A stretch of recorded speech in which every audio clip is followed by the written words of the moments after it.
cerita ke saya katanya, ada orang datang ke saya, dia bilang katanya saya ini termasuk zuriyah Kanjeng Nabi dari silsilah yang ke-39 atau berapa gitu. Terus saya bilang, enggak mungkin, enggak percaya saya. Loh enggak, ini saya punya catatannya, itu ngarang itu pasti, enggak mungkin enggak. Terus saya tanya, kenapa kok sampean, kan lumayan kalau sampean diakui sebagai zuriyah Kanjeng Nabi. Saya bilang, lumayan gimana, rugi saya. Rugi gimana? Loh kalau saya zuriyah saya enggak boleh terima zakat, dan repot saya.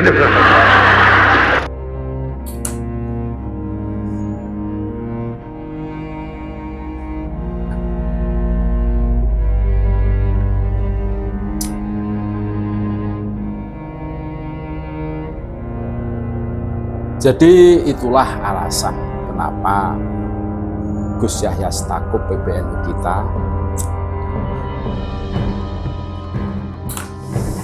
mengangkat Habib Ali Hasan Al-Bahar menjadi ketua LAZIS. Kata ketum karena mereka Bani Muthalib atau Bani Hashim karena mengaku sebagai cucu Nabi. Tentu banyak sekali hadis yang menerangkan bahwa inna hadhihi shadaqati hiya awsahun nas la tahillu li Muhammadin wa la li ali Muhammadin. Jadi sedekah atau zakat, basismu itu kan koin, sedekah lah, zakat itu tidak boleh kotoran manusia, dan itu tidak boleh diterima oleh Nabi Muhammad dan keluarganya. Itu alasan klasik. Karena fakta yang terjadi, Habib ini bukan hanya tidak mau menerima zakat atau sedekah, justru malah mengkondisikan sedekah dan zakat. Gawir sih, dan itu mengkondisikan menurut kami.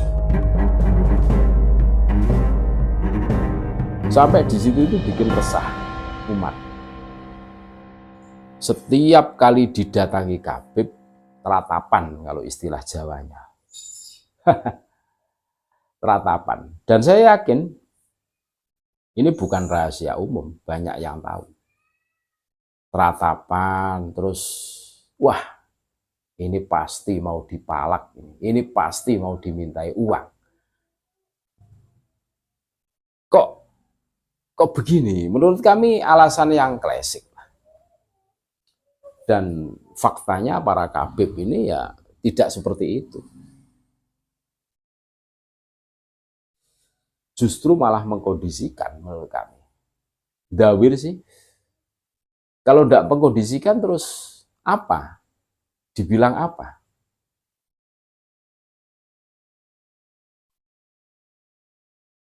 Jadi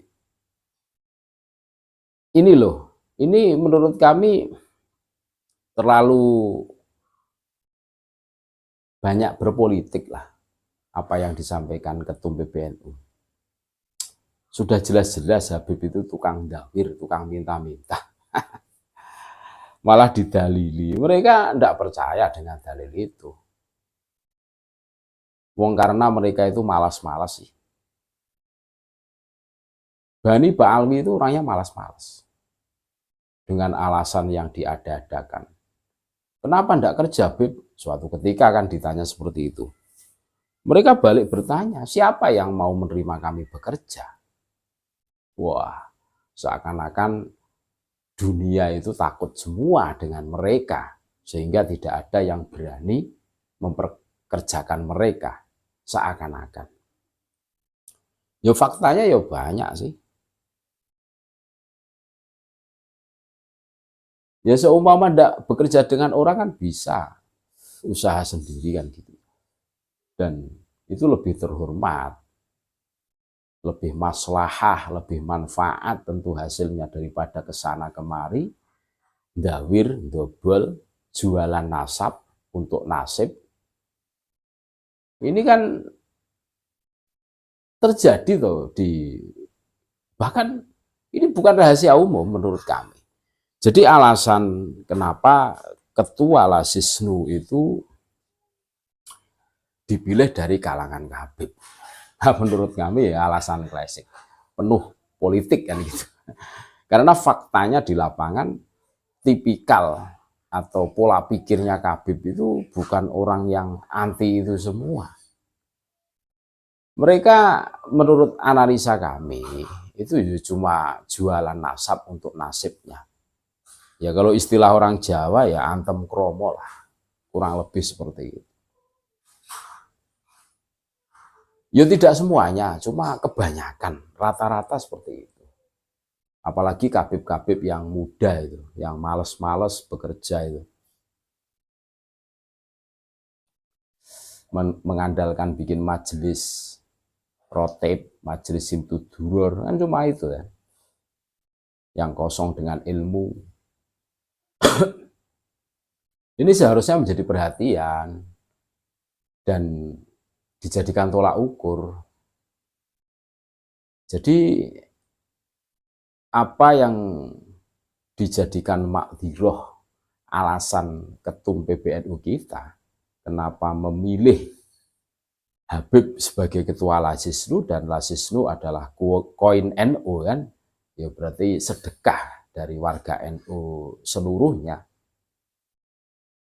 Yang mana Bani Hashim itu tidak boleh menerima zakat atau sedekah. Apakah efektif? Menurut kami ya tidak efektif. Faktanya mereka justru mengkondisikan. Bukan minta saja tapi mengkondisikan. Ya buktinya seumpama datang ke tempatnya orang terus bilang minta sekian-sekian, seumpama tidak dikasih. Dulu itu tapi sekarang tidak berani. Dulu itu mencaci maki biasa. Terus sumpah serapah, terus mendoakan jelek, hidup ente tidak berkah. Bahkan kalau yang punya pondok, didoakan pondoknya tidak akan berkah. Itu biasa.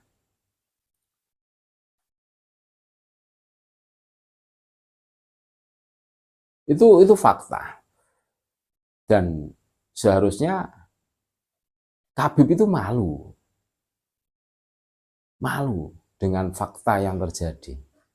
Sekalipun Habib itu tidak melakukan perbuatan mengkondisikan sedekah. Tapi seharusnya malu. Bagi orang yang betul-betul wirangi, betul-betul menjaga, pasti akan malu. Malu. Ini loh yang menjadi catatan khusus bagi kami. Kenapa Habib itu bukan dzurriyyah Nabi, bukan hanya meminta sedekah, tapi mengkondisikan sedekah. Fakta di lapangannya. Dan ini ngeri-ngeri sedap menurut kacamata penglihatan kami. Jadi kalau makdiroh PBNU itu karena Bani Hashim itu haram menerima sedekah atau zakat, ini ya efektivitasnya itu ya dipertanyakan menurut kami seperti itu. Seharusnya Habib itu malu pada saat disindir begitu sama ketum kita. Ini sebagai tamparan menurut kami, tamparan keras dari ketum PBNU buat kabib-kabib yang dakwir ke sana kemari, yang malas bekerja, cuma mengandalkan uluran tangan dari ahliya, murid-muridnya, mukibinnya, nah seperti itu.